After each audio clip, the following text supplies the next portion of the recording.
Élu. Entre dans ta chambre. Ferme la porte. Oui. Maintenant. Pas demain. Pas après. Maintenant. Parce que ce que tu ressens depuis quelque temps, cette sensation étrange d'être mis à part, incompris, isolé, ce n'est pas un hasard. Et ce silence autour de toi n'est pas vide. Il agit. Ezechi. Cher, chargé, chargé d'un message que très peu sont capables d'entendre. Tu as peut-être cru que c'était une punition. Mais écoute-moi bien, ce n'est pas une punition, c'est une séparation, une sélection, une mise à part divine. Et si tu es vraiment attentif maintenant, tu vas comprendre pourquoi tu es seul aujourd'hui. Commente un seul mot. Je suis prêt. Si tu choisis d'entendre jusqu'au bout. Et pense à t'abonner sur cette chaîne si ce n'est pas encore fait. Premièrement, tu as mal interprété ton isolement parce que tu l'as regardé avec les codes habituels de la vie sociale et émotionnelle, alors qu'ils ne fonctionnent pas sur ce niveau-là. Tu as cru que le silence autour de toi était un verdict contre toi, une preuve que quelque chose s'écroule dans ta vie, ou que les autres se sont éloignés par hasard ou par rejet. Mais ce que tu vis n'est pas un accident relationnel, ni une conséquence d'un échec personnel. C'est un repositionnement. Et ce repositionnement est souvent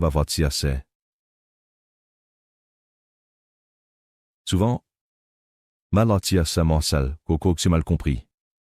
Parce qu'il commence toujours par une forme de retrait brutal de ce que tu considérais comme normal. Tu as pensé, ok, on m'a oublié. Cette phrase devient presque automatique quand les messages diminuent, quand les invitations disparaissent, quand les conversations ne viennent plus nourrir ton quotidien comme avant. Mais cette lecture est superficielle. Elle ne prend pas en compte ce qui se passe en profondeur dans ton environnement et dans ton propre état intérieur. Parce que ce que tu appelles « oubli » est souvent une réduction volontaire du bruit autour de toi, et ce bruit n'est pas neutre. Il influence tes décisions, ton attention, ta direction et même ta perception de toi-même. Mais la vérité est plus tranchante et elle demande un niveau de lucidité que peu de gens acceptent facilement. On t'a retiré. Et ce retrait n'est pas émotionnel. Il est structurel. Cela veut dire que certaines influences, certaines dynamiques et certaines connexions ont été coupées ou rendues inopérantes dans ton parcours. Et si tu continues à interpréter cela comme une perte, tu vas continuer à résister à quelque chose qui est censé te stabiliser. Parce que ce retrait n'a pas été fait pour te détruire, ni pour t'humilier, ni pour te faire douter de ta valeur. Il a été mis en place pour empêcher une destruction plus large de ta trajectoire. Tu dois comprendre quelque chose que ton esprit refuse encore d'accepter pleinement. Tout ce qui est présent dans ta vie n'est pas forcément compatible avec ton avenir. Certaines présences ne sont pas mauvaises en soi, mais elles ne sont pas alignées avec ce que tu es en train de devenir. Et quand tu es en transition, la première chose qui change, ce n'est pas ce que tu fais, c'est ce que tu tolères. Et quand tu ne tolères plus les mêmes choses, ton environnement commence naturellement à se réorganiser autour de ton nouveau seuil de tolérance. Regarde autour de toi avec honnêteté, sans chercher à embellir ou à dramatiser. Les distractions ont augmenté, mais pas seulement en quantité. Elles ont augmenté en intensité et en accessibilité. Tout est conçu pour capter ton attention en permanence, pour fragmenter ton esprit, pour réduire ta capacité à rester concentré sur une seule direction intérieure.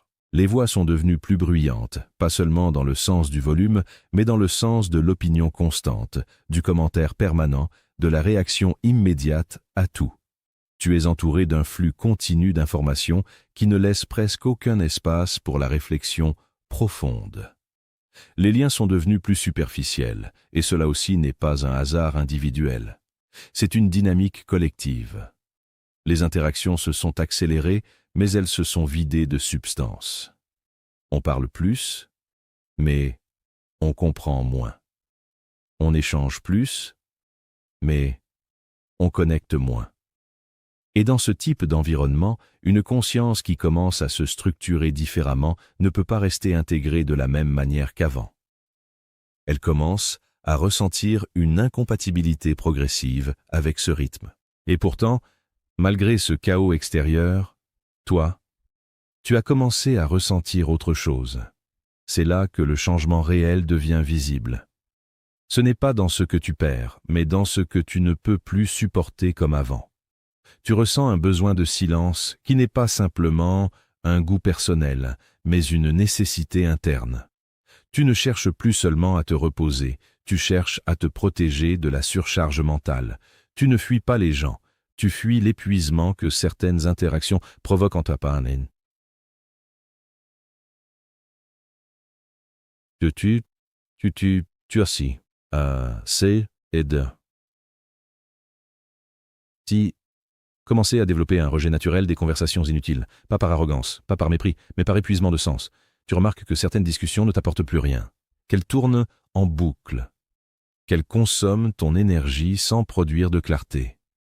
Et ce rejet n'est pas une fermeture sociale, c'est une sélection instinctive. Ton esprit commence à filtrer ce qui mérite ton attention et ce qui n'en mérite plus. Il y a aussi cette fatigue des relations sans profondeur, et c'est probablement l'un des signes les plus importants de ce que tu vis. Parce que les relations superficielles ne deviennent pas soudainement insupportables sans raison. C'est ton niveau de conscience qui change la façon dont tu perçois la qualité d'un lien. Ce qui te suffisait avant ne te suffit plus aujourd'hui, non pas parce que les autres ont changé, mais parce que ton seuil intérieur a évolué. Ce que tu dois comprendre ici, c'est que ce n'est pas une dépression. Et le fait de confondre ces deux états peut te faire interpréter ton expérience de manière complètement fausse. La dépression te coupe de tout sans direction. Elle te vide sans cohérence. Ce que tu vis, au contraire, a une direction claire, même si elle n'est pas encore totalement visible pour toi. Tu n'es pas dans une perte de sens global, tu es dans une redéfinition de ce qui a du sens. Ce n'est pas un effondrement intérieur, c'est un détachement progressif. Et ce détachement est actif, même s'il donne l'impression d'être passif. Tu n'es pas en train de tomber dans un vide, tu es en train de te retirer d'un système qui ne correspond plus à ton niveau de fonctionnement actuel. Et ce retrait est parfois inconfortable parce qu'il crée une zone intermédiaire où tu n'appartiens plus totalement à ton ancien monde, mais où ton nouveau monde n'est pas encore totalement construit. C'est exactement pour cela que tu ressens parfois une forme d'étrangeté dans tes propres réactions. Tu observes tes anciennes habitudes comme si elles appartenaient à quelqu'un d'autre. Tu remarques que certaines choses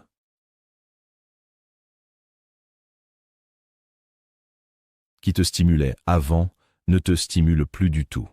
Et tu peux même ressentir une forme de distance avec ton propre passé récent. Ce n'est pas une perte d'identité, c'est une transition d'identité. Imagine quelqu'un qu'on retire doucement d'une pièce en feu sans qu'il comprenne immédiatement que le feu est réel.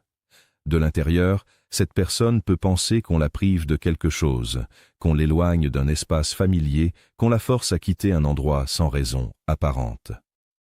Mais, de l'extérieur, la réalité est différente. L'environnement est devenu dangereux, instable, et rester dedans aurait un coût bien plus élevé que la sortie. Et ce feu, dans ton cas, ce n'est pas une situation dramatique visible. C'est le monde que tu connais dans sa structure actuelle, ses dynamiques, ses distractions, ses habitudes relationnelles, ses rythmes imposés, ses stimulations constantes. Ce n'est pas quelque chose que tu peux identifier facilement comme dangereux au premier regard, parce qu'il est devenu normalisé. Mais le fait que quelque chose soit normal ne veut pas dire qu'il est stable pour toi à long terme. Ce que tu ressens aujourd'hui est donc une adaptation, pas une rupture, et cette adaptation suit une logique interne que tu n'as pas encore entièrement décryptée. Tu ne perds pas ta place, tu changes de niveau d'environnement. Et chaque changement de niveau commence toujours par une phase de désorientation. C'est pour cela que tout semble flou, incohérent ou isolant. Mais ce flou n'est pas une erreur du processus, il en fait partie. Ce recadrage est essentiel, parce que tant que tu continues à lire ton isolement comme une exclusion, tu vas essayer de revenir vers un système qui n'est plus compatible avec toi. Et cela va créer de la souffrance inutile. Alors que si tu commences à le lire comme une extraction, tu changes complètement la manière dont tu vis cette période. Tu passes de la résistance à l'observation. Et cette observation est la première étape pour comprendre ce vers quoi tu es en train de te diriger, même si ce n'est pas encore clair dans les détails. Deuxièmement, ce que tu décris comme une ville immense représente en réalité ton environnement social et mental tel qu'il était avant ce basculement. Tu évoluais dans un système où les interactions étaient nombreuses, les stimulations constantes et où la présence des autres donnait l'illusion d'une connexion réelle. Mais cette présence n'était pas toujours une véritable reconnaissance de qui tu étais. C'était souvent une reconnaissance superficielle, basée sur des habitudes, des rôles sociaux ou des automatismes relationnels. Et dans ce type d'environnement, il arrive un moment où une personne commence à ne plus être perçue de la même manière, non pas parce qu'elle a disparu, mais parce que sa fréquence interne change. Le fait que personne ne le voit vraiment dans la scène ne doit pas être compris comme une invisibilité magique ou mystique, mais comme une forme de décalage progressif. Quand ton état intérieur change plus vite que ton environnement, tu commences à vivre une expérience étrange. Tu es physiquement présent, mais psychologiquement moins aligné avec les codes autour de toi. Les conversations continuent, mais elles ne te touchent plus de la même manière. Les échanges existent, mais ils semblent perdre en densité. Et ce décalage crée naturellement une sensation de séparation, même si personne ne t'a réellement exclu. Le moment où il parle mais que ces mots tombent dans le vide représente une autre réalité importante, celle de l'incompréhension progressive. Ce n'est pas que personne n'entend, mais que ce qui est exprimé ne trouve plus le bon espace pour être reçu correctement. Les mots peuvent être présents, mais leur impact diminue lorsque le cadre de réception n'est plus aligné. Cela arrive souvent quand une personne commence à penser différemment, à ressentir différemment, ou à donner plus d'importance à des choses que son entourage ne priorise pas encore. Ce n'est pas une rupture de communication brutale, c'est une perte progressive de synchronisation. Ensuite, la scène où il tend la main, mais que personne ne la saisit, vraiment décrit quelque chose de plus subtil encore. La disparition du réflexe de soutien automatique.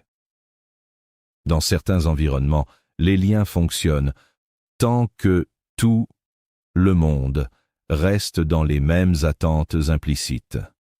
Mais dès qu'une personne commence à sortir de ses attentes, les réponses autour d'elle deviennent moins instinctives, moins naturelles.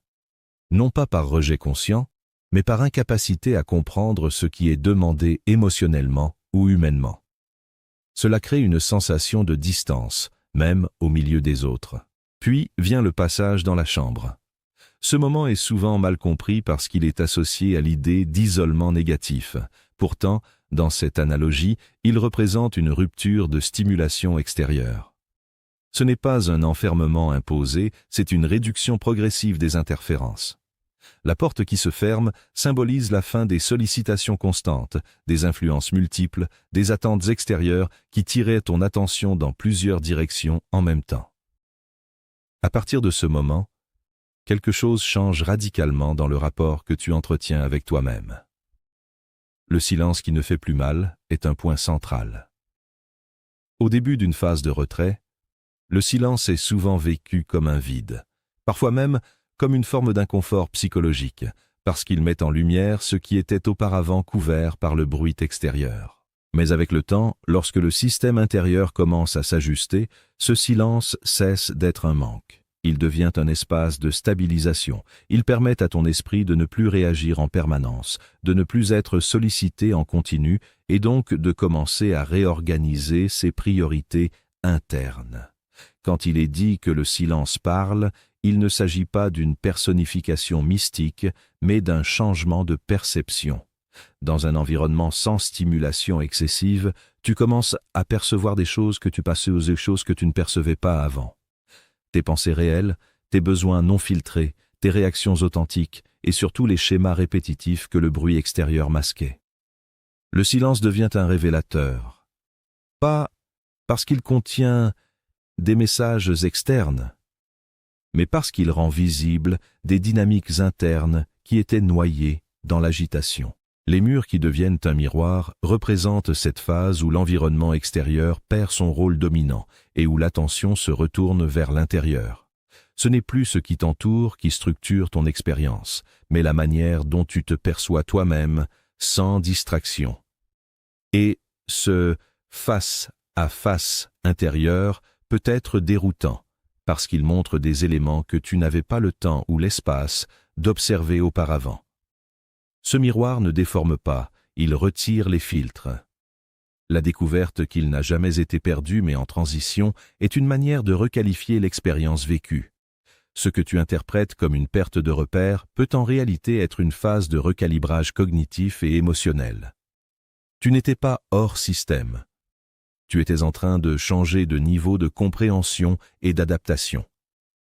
Et dans ce type de passage, il est fréquent de croire qu'on recule, alors qu'on est simplement en train de sortir d'un ancien mode de fonctionnement pour en intégrer un nouveau. Quand on te dit que ta chambre n'est pas une prison mais une chambre de recalibrage, cela signifie que l'espace dans lequel tu te trouves actuellement ne doit pas être interprété uniquement à travers la privation, mais aussi à travers la fonction.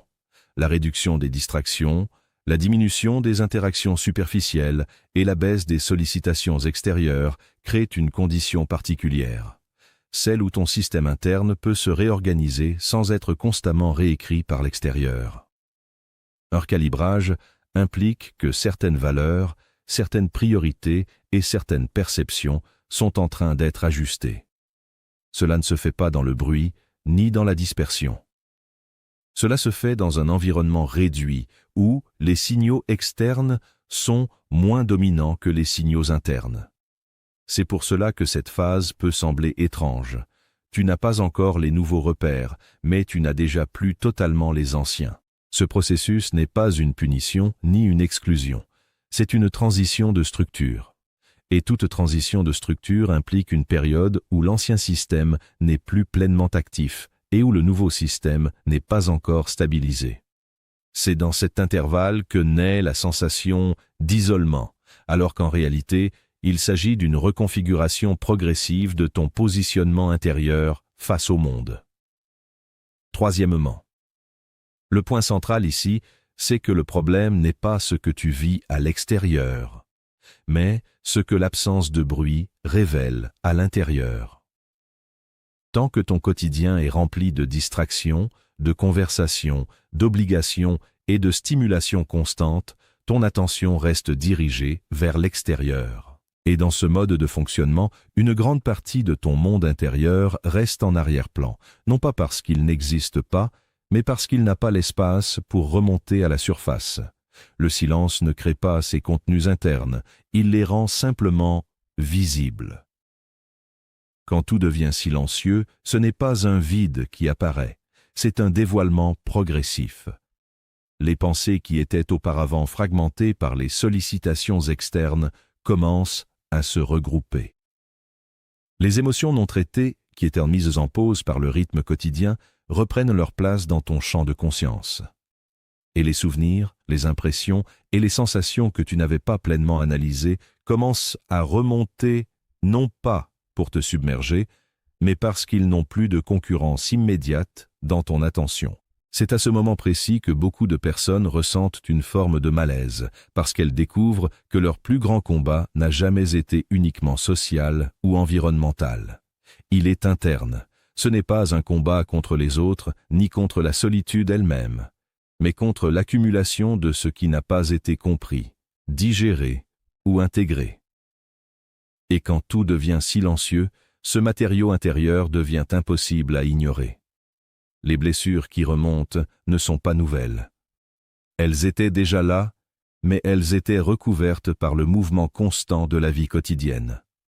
Tant que tu avances vite, tu peux éviter de regarder certaines choses en face. Mais quand le rythme ralentit, tout ce qui était en arrière-plan se rapproche. Ce processus peut donner l'impression d'un retour en arrière, alors qu'en réalité, il s'agit d'un passage d'un mode d'évitement à un mode de confrontation. Les peurs que tu cachais derrière le bruit fonctionnent exactement de cette manière. Le bruit extérieur, qu'il soit social, numérique ou émotionnel, agit souvent comme un filtre qui empêche certaines questions internes de devenir trop présentes. Mais lorsque ce filtre disparaît, ces peurs ne deviennent pas plus fortes, elles deviennent simplement plus visibles. Et ce changement de visibilité peut être confondu avec une intensification, alors qu'il s'agit surtout d'une désillusion progressive des mécanismes d'évitement. Les doutes que tu étouffais avec les distractions suivent la même logique. Tant que tu es occupé, tu n'as pas le temps de les examiner. Mais dès que l'espace mental s'élargit, ces doutes prennent plus de place dans ta conscience. Ils ne sont pas nouveaux. Ils étaient simplement contenus dans un espace où ils ne pouvaient pas se développer. Le silence leur donne une forme, une structure, et donc une possibilité d'être observés de manière plus précise. C'est ici que se produit la vérité la plus difficile à accepter. Tu ne peux plus fuir toi-même dans le même sens qu'avant. Cela ne veut pas dire que tu es coincé mais que les stratégies d'évitement que tu utilisais auparavant deviennent moins efficaces. Les distractions ne remplissent plus leur fonction de la même manière. Les anciens réflexes de fuite mentale perdent en puissance, et ton système intérieur commence à demander autre chose que de la simple occupation. C'est pour cela que cette phase est souvent un point de rupture pour beaucoup de personnes. Certaines choisissent inconsciemment de réactiver le bruit. Elles retournent vers des environnements très stimulants, des relations qui remplissent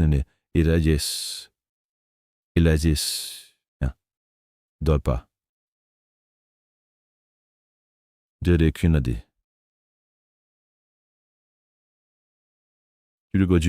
Qui occupe sans construire. Ce n'est pas parce que ces choses sont réellement désirables, mais parce qu'elles sont familières. Et le cerveau humain confond souvent familiarité et sécurité, même lorsque la familiarité est dysfonctionnelle. Revenir vers des relations toxiques ou des habitudes vides n'est donc pas toujours un choix conscient de destruction. C'est souvent une tentative de rétablir un équilibre ancien, même s'il était imparfait. Le problème, c'est que cet ancien équilibre n'est plus compatible avec ce que tu es en train de devenir. Et c'est là que naît la tension, entre le confort de l'ancien et l'inconfort du nouveau. Mais dans ce cas précis, quelque chose change déjà en toi. Le retour en arrière n'est plus totalement accessible. Non pas parce qu'une force extérieure t'en empêche, mais parce que ton système interne a déjà commencé à se reconfigurer. Les anciennes dynamiques ne produisent plus exactement les mêmes effets qu'avant. Ce qui suffisait à remplir un vide émotionnel ne fonctionne plus de la même manière. Ce qui te distrayait efficacement auparavant devient moins engageant. C'est cela qui crée la sensation étrange de ne plus pouvoir rentrer dans ton ancienne version. Cette version de toi n'a pas disparu, mais elle n'est plus entièrement compatible avec ta perception actuelle. Tu peux essayer de répéter les mêmes schémas, mais le ressenti n'est plus identique. Et ce décalage est un indicateur important. Il montre que la structure interne a évolué. La solitude, dans ce contexte, n'est pas une punition ni une isolation définitive. Elle agit comme un espace sans interférence où les contenus internes peuvent se stabiliser et être observés. C'est un miroir, non pas parce qu'il te juge, mais parce qu'il retire temporairement les distractions qui empêchaient de voir clairement ce qui est déjà présent en toi. Ce miroir n'est pas toujours confortable, car il ne sélectionne pas ce que tu es prêt, à voir. Il montre ce qui est là, indépendamment de la préparation émotionnelle. Mais c'est précisément cette neutralité qui lui donne sa fonction. Sans ce retour direct à toi-même, il serait difficile de distinguer ce qui vient de ton environnement et ce qui vient de ton propre système interne. Ce que tu traverses ici n'est donc pas une descente, mais une phase d'exposition.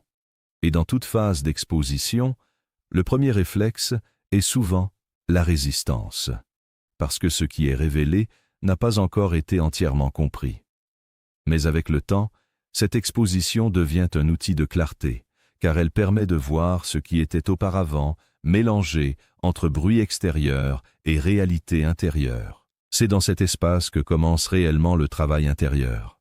Pas dans l'action extérieure, mais dans la capacité à rester présente à ce qui remonte sans immédiatement chercher à le fuir ou à le compenser. Et c'est précisément cette capacité qui transforme progressivement la solitude en un processus de structuration plutôt qu'en une simple expérience de vide. Quatrièmement, ce que tu appelles un travail invisible correspond à une réorganisation progressive de tes réactions internes face aux mêmes situations. Rien, extérieurement, n'a besoin de changer de manière spectaculaire pour que tu commences à vivre différemment ton quotidien. Le changement commence toujours à un niveau plus subtil. La manière dont tu interprètes, dont tu ressens et dont tu réagis aux mêmes stimuli. C'est pour cela que tu peux avoir l'impression de ne pas voir ce qui se passe, tout en sentant clairement que quelque chose n'est plus identique. Le fait que tu réagisses différemment n'est pas un détail, c'est un indicateur direct que ton système de perception est en train de se reconfigurer. Des situations qui te semblaient normales auparavant déclenchent maintenant une réponse plus rapide, plus précise ou plus distante. Ce n'est pas une hypersensibilité soudaine. C'est une diminution progressive de ta tolérance à ce qui n'est pas aligné avec ton état intérieur actuel. Autrement dit, ton seuil de cohérence interne a changé. Tu tolères moins de choses. Non ma propre. Non pas parce que tu deviens rigide, mais parce que ton esprit commence à filtrer plus efficacement ce qui mérite ton énergie et ce qui ne la mérite pas. Ce filtrage n'est pas toujours conscient au début. Il se manifeste, d'abord, par une sensation corporelle ou émotionnelle, un inconfort plus rapide, une fatigue plus immédiate ou une perte d'intérêt plus naturelle pour certaines interactions. C'est une forme de sélection interne qui se met en place sans décision volontaire. Le fait de sentir quand quelque chose est faux, même sans preuve, est particulièrement important. Cela ne relève pas d'un pouvoir extérieur ou d'une intuition mystique, mais d'une lecture plus rapide des incohérences. Ton cerveau, à force d'expérience, commence à reconnaître des schémas, des comportements ou des dynamiques qui ne sont pas alignés avec ce que tu es en train de devenir. Cette reconnaissance n'a pas toujours besoin d'être expliquée rationnellement pour être ressentie. Elle se manifeste souvent avant même que tu puisses la justifier. C'est aussi pour cela que tu deviens plus sélectif, plus silencieux, et plus observateur, trice. Ces changements ne sont pas des comportements forcés, mais des conséquences naturelles d'un esprit qui commence à traiter plus d'informations en interne plutôt qu'à les externaliser immédiatement. Le silence n'est pas ici une absence, mais une réduction du bruit inutile pour permettre une meilleure analyse interne. L'observation prend le dessus sur la réaction immédiate, et la sélection prend le dessus sur l'acceptation automatique. À ce stade, certaines personnes de ton environnement vont remarquer un changement et le formuler simplement par « tu changes ». Mais cette phrase est souvent imprécise, car elle est interprétée à travers leur propre cadre de référence. Pour eux, le changement est gynestige. Gynestige. Littéralement associé à quelque chose de visible, de comportemental ou de social. Alors que ce que tu vis est plus profond. Il s'agit d'un ajustement de ton système interne de perception et de tri. Tu changes, oui, mais pas dans le sens où ton identité serait remplacée par une autre. Il ne s'agit pas d'une transformation où tu deviendrais quelqu'un de totalement différent. Il s'agit plutôt d'un processus de désencombrement. Des couches de conditionnement, de réactions automatiques, d'adaptation sociale et de mécanismes de protection commencent progressivement à perdre leur emprise sur ta manière d'être. Ce que tu expérimentes peut donc être compris comme un retour vers une version plus stable de toi-même, mais pas une version naïve ou simplifiée. Une version plus cohérente, une version moins fragmentée par les attentes externes et les réponses automatiques aux environnements instables. Ce n'est pas une création artificielle de toi-même, C'est une réduction progressive des éléments qui t'empêchaient de fonctionner en accord avec ce que tu ressens profondément. Le terme « redevenir toi » ne signifie pas revenir exactement à un état passé, mais retrouver une continuité intérieure qui avait été recouverte. Avant les adaptations sociales, avant les compromis répétés, avant les ajustements constants pour correspondre à des environnements différents, il existait une forme de cohérence plus directe entre ce que tu ressentais et ce que tu exprimais. Ce processus de recalibrage consiste à rétablir une partie de cette cohérence, mais avec la conscience et l'expérience accumulée. Les couches qui t'étouffaient ne sont pas forcément des éléments négatifs en soi. Ce sont souvent des mécanismes qui ont été utiles à un moment donné. Adaptation, protection, intégration sociale, survie émotionnelle. Mais ces mécanismes, lorsqu'ils restent actifs trop longtemps, finissent par créer une surcharge interne. Ils continuent de fonctionner même lorsque les conditions qui les ont justifiés ont changé. Le recalibrage invisible consiste donc à ajuster ces mécanismes. Certains deviennent moins dan taf, moins desas, nan to i nas af.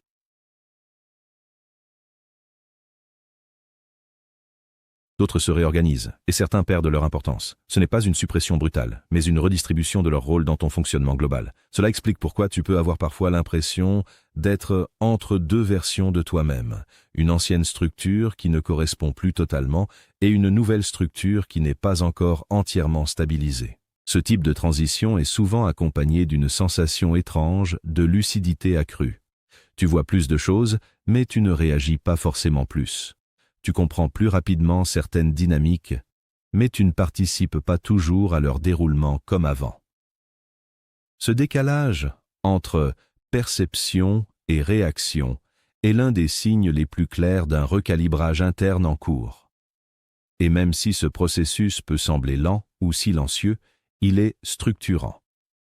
Il ne s'agit pas d'un simple ajustement émotionnel passager, mais d'une reconfiguration durable de la manière dont tu interagis avec ton environnement, avec les autres et avec toi-même.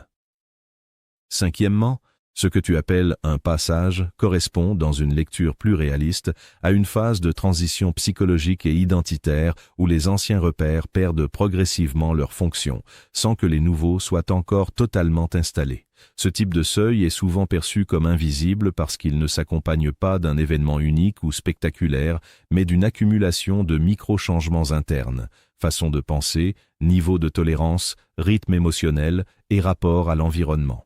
Dire que très peu de gens le traversent consciemment peut être compris comme une manière de décrire le fait que beaucoup de personnes vivent ces transitions sans les identifier clairement. Elles ressentent un malaise, un décalage ou une fatigue, mais sans le relier à une transformation structurelle interne. Elles cherchent donc souvent à compenser ce ressenti par un retour automatique aux anciennes habitudes, aux anciens environnements ou aux anciens schémas, ce qui peut retarder la prise de conscience du changement en cours. Dans ton cas, ce que tu décris comme « être déjà dedans » correspond à une expérience où la phase de transition est déjà active et perceptible. Cela signifie que certaines de tes anciennes réactions ne sont plus pleinement fonctionnelles et que ton système interne commence à fonctionner selon de nouvelles priorités. Ce n'est pas une rupture nette, mais une reconfiguration progressive où l'ancien modèle n'est plus dominant. Fermer la porte peut être compris comme le moment où certaines options comportementales ou émotionnelles deviennent moins accessibles ou moins attractives qu'avant. Ce n'est pas une décision unique, mais une série de petits renoncements ou de désalignements répétés qui finissent par créer ici une séparation fonctionnelle avec certains modes de vie ou certaines dynamiques relationnelles. Le fait de tenir et respirer renvoie, de manière plus concrète, à la capacité de rester stable dans une période d'incertitude interne.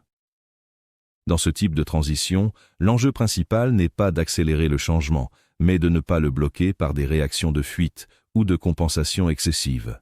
Respirer ici peut être compris comme maintenir un espace mental suffisant pour observer ce qui se passe sans le surinterpréter ni le saturer de réponses immédiates. Écouter le silence peut être reformulé de manière plus précise comme l'acte de prêter attention à ce qui émerge quand les sollicitations externes diminuent. Ce qui apparaît dans ces moments n'est pas un message externe, mais une meilleure perception de tes propres signaux internes.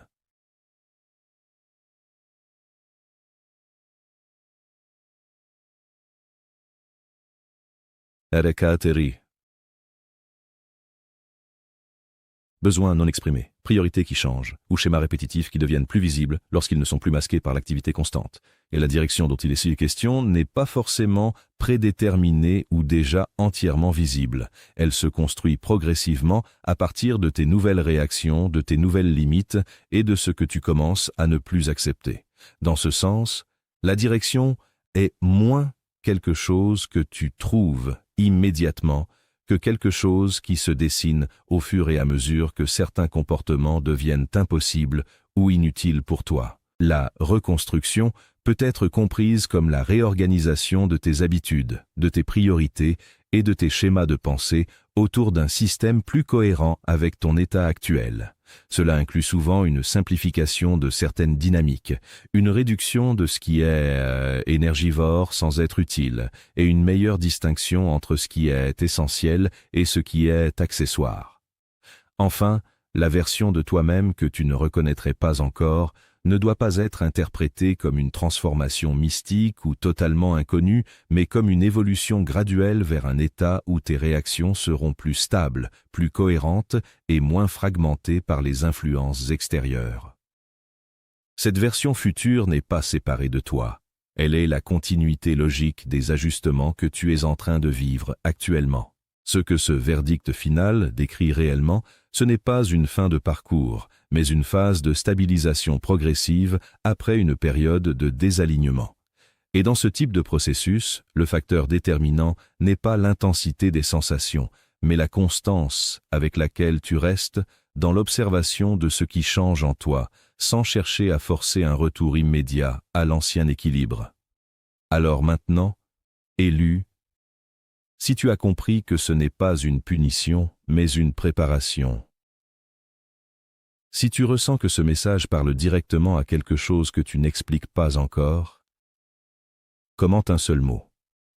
Libérer, Pas pour moi, mais pour marquer le moment où tu as cessé de fuir le silence et commencer à l'écouter.